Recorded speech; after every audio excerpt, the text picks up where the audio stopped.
Just some really simple things. I think you're standing too close to your music stand.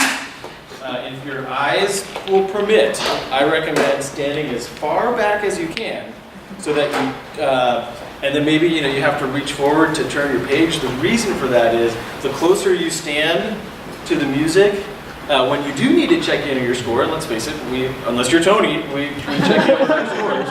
Tony can't read music, by the way, folks. If it's too close, that the angle is too extreme. When you look down, the further away it is, you can just kind of glance down with your eyes. So I would suggest standing just a little bit further back. Also, another just kind of basic thing. Can I see your baton for a second? That's not my normal. It's not your. Oh, this is actually. Right here. I mean, this is like for some reason it looks kind of small. Like I thought you could use a longer baton, but this is a standard length, so I don't know. Well, I mean, it's fine. It's all good. Okay. Next thing, and this is something we can do.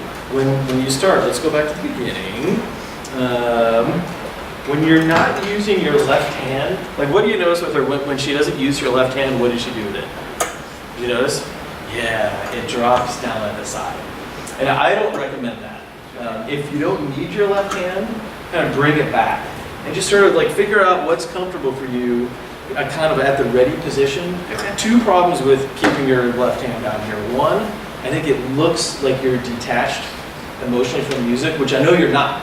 Okay. But when one arm is down like this, it can send that impression. Okay. Two, when you want to use it, it's further away. Like it's way down here, and then if it's at the ready, and you got it right here, when you want to use it, it's there, and there's not as far to go. So try that. From the top, just think about that, and then there's more stuff, but that first.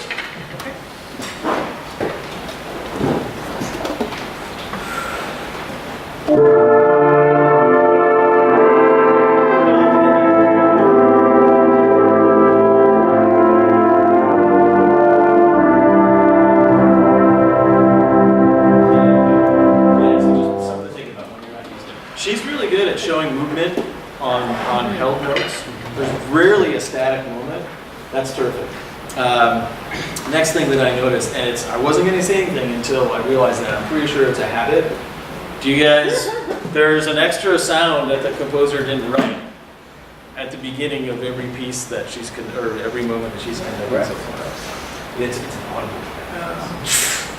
Yeah, so breathing is fine, but you can almost, the illusion of breathing is more important than actually breathing instead of just kind of. That's a bad middle school band director. It's okay. It's okay. And sometimes we don't realize we're doing that. So be careful of that, okay?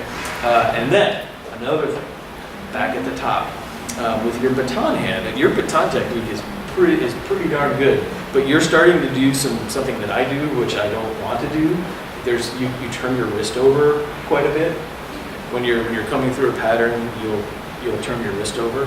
And the problem with that, the reason I tell my students to keep their wrist down is because it doesn't change the trajectory of the tip. When you turn your wrist over, it artificially speeds up the tip of the baton in a way that may not necessarily be connected to the music. So, for you, 3 minutes. no audible breath, okay? When you're not using your left hand, keep it at the ready, and just try to conduct all these kind of lugubrious things without turning your those 3 things. Got it. Yeah, good. Begin.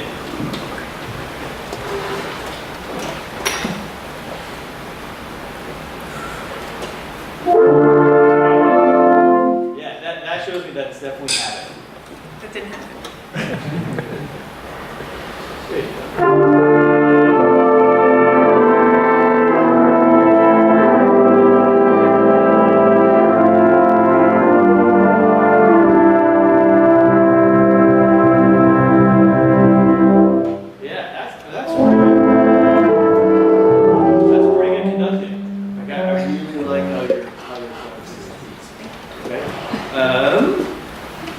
How much time?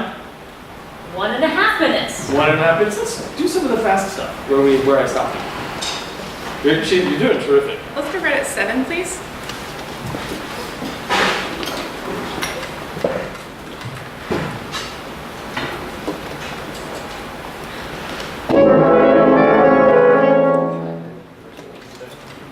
That was mine.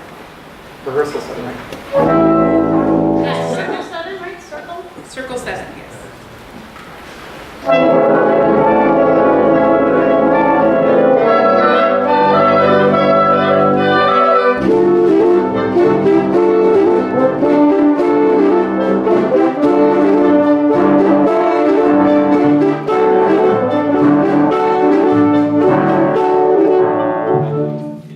When I'm in like heavy rehearsal mode, my students make fun of me. I'll take my hand and I'll put it on my hip and I'll do this.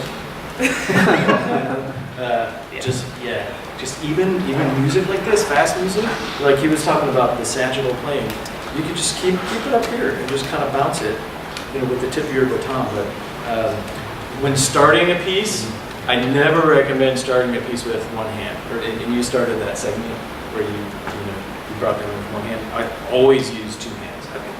Always. And maybe they're in different planes, but my left hand is always up. Okay?